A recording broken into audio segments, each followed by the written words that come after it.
Za malý okamžik uslyšíte příběh další řeholní sestry, která byla sexuálně zneužitá knězem. Pod videem naleznete věci, které jí pomáhaly v tom, aby se s touto situací vyrovnala, a také ty, které jí vůbec nepomáhaly. To, jak na to reagovali lidé kolem ní, zpovědníci, lidé, kteří mohli, kdyby věděli, pomoci. Pokud jste ochotni tyto informace sdílet a šířit, aby pomohli dalším, budu vám vděčný. Sdílejte na sociálních sítích, lajkujte video tady na YouTube a přihlašte se k odběru tohoto kanálu. Jsem řeholní sestra. Před vstoupením do kláštera jsem byla doprovázená knězem, který mě zároveň i zpovídal. Věděl mnoho o mém prožívání víry i o mých plánech do budoucna. Důvěřovala jsem mu. Byl to člověk, který mi ukázal krásu duchovního povolání. Ovlivnil i mou touhu nasadit se pro službu v církvi. Byl pro mě jako mladého a nadšeného člověka vzorem. Byl oblíbený u veřejnosti. Často jsem si říkávala, takto by se určitě choval i Ježíš, kdyby tu byl s námi. Tento kněz však zneužil svého postavení a jeho vztah ke mně se změnil na vztah sexuálního charakteru. Dotýkal se mě na intimních místech a chtěl, abych se dotýkala jeho. Přál si, abych vedle něj ležela nahá. Nedokázala jsem odhalit včas riziko. Možná se ptáte, proč? Nevím. Asi jsem hned po první zkušenosti měla s někým mluvit. Ale to jsem neudělala. Myslela jsem si, že je to jednorázové selhání. Pak už to jen narůstalo a začala jsem si kontakt s ním sama vyčítat. S každým setkáním jsem se vzdalovala od odvahy o tom s někým mluvit. Dlouho jsem nebyla schopná mu odporovat, protože byl pro mě autoritou. I když jsem se ho nebála. Ten kněz mě však fyzicky nepřitahoval. Také jsem o něm nikdy nepřemýšlela jako o muži se svými potřebami. Neměla jsem důvod.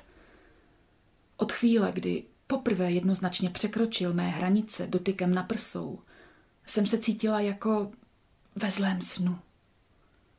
V tom snu, kdy víte, že chcete něco udělat, ale nejde to. Cítila jsem se jako začarovaná. Tehdy jsem tomu vůbec nerozuměla. Za žádnou cenu jsem o tom s nikým nechtěla mluvit. Z jedné strany jsem si kontakt vyčítala a obvinovala se za vlastní selhání. Napadalo mě, že jsem se možná chovala nepatřičně, nosila nějaké nevhodné oblečení. A z druhé strany jsem kryla jeho slabost. Jiná má část si totiž dobře uvědomovala, že chyba je na druhé straně. Tato část však začala jeho chování omlouvat a skrývat, aby ho neodvolali ze služby. Myslím, že bych se potom cítila ještě provinileji. Teď, když to říkám, mi to celé nedává smysl, ale tehdy jsem tento zmatek a rozporuplnost prožívala naplno a neuměla si s tím sama poradit. Právě v tomto období ve mně vznikla tvrzení, která jsem přijala za svá na mnoho dalších let. Nikdy se to nikdo nesmí dozvědět. Vše dobře skončí, když zůstane dále knězem. Je to celé moje vina. Jsem za to odpovědná, něco dělám špatně. I kdyby to byla trochu jeho vina, je třeba tuto jeho slabost zakrýt. Každý se přece může zamilovat. I kněz. Po mnoha letech v klášteře jsem se začala zabývat tím, jak vnímám osobu Ježíše ve svém životě. Za pomoci druhé osoby, zkušené v duchovním životě, která mě upozornila na určité nesrovnalosti v mém prožívání postavy Ježíše, jsem se rozvzpomněla na náročné období před vstoupením do kláštera.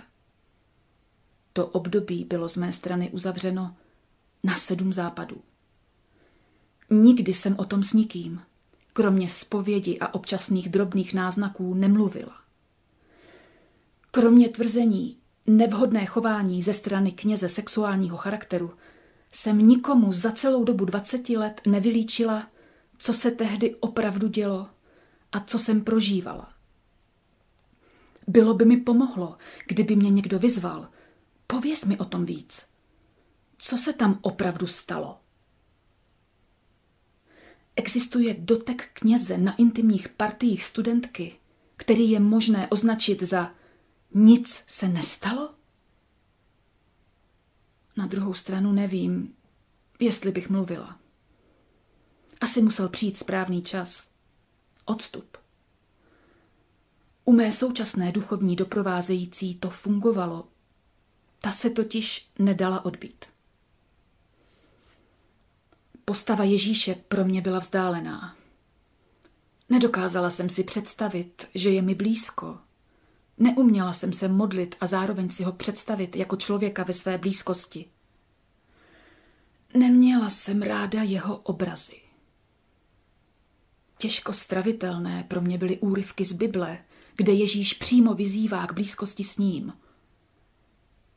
Vybírala jsem si pro svůj duchovní život spíše podobenství. Nevěnovala jsem tomu zvláštní pozornost. Myslela jsem si, že to tak mají všichni lidé. Postupem času, kdy jsem se od postavy Ježíše nechtěně vzdalovala, jsem přijala za své další lži. Ježíš se mnou tak opravdu nechce být za to, co jsem udělala. Proto ho necítím blízko. Do kláštera mě vzali proto, že tam měli málo zájemců, ale kdyby skutečně věděli, co jsem zač, nepřijali by mě. Jsem pro kněze možným nebezpečím. Musím se neustále kontrolovat. Nemohu se nikomu zcela odevzdat. Nemohu nikomu zcela důvěřovat. Ani Bohu ne. Příběh, který jsme slyšeli, je v něčem podobný tomu, co už jste možná slyšeli v těch minulých videích. Tady bych chtěl podtrhnout možná 2 věci. Jedna je ta, kdy říká, že vlastně chránila toho kněze, aby nebyl propuštěn ze služby, aby se nestalo, že by odešel z kněžství, protože říká, že by se vlastně cítila ještě hůř. To ovšem umožňuje to, že ten dotyčný může ubližovat dalším, vlastně chráněný takovýmto způsobem.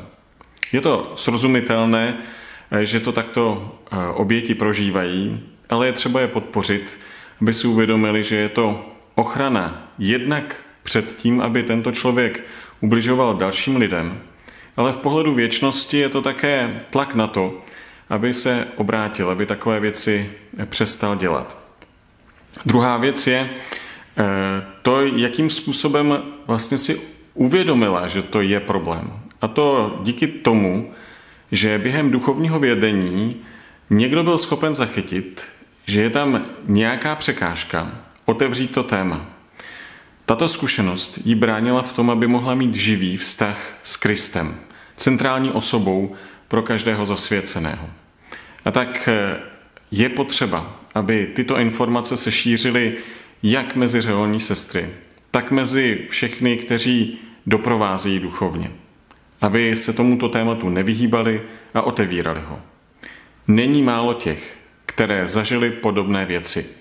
A to jak mezi řeholními sestrami, tak mezi ženami, které jsou vdané nebo jsou už vdovy.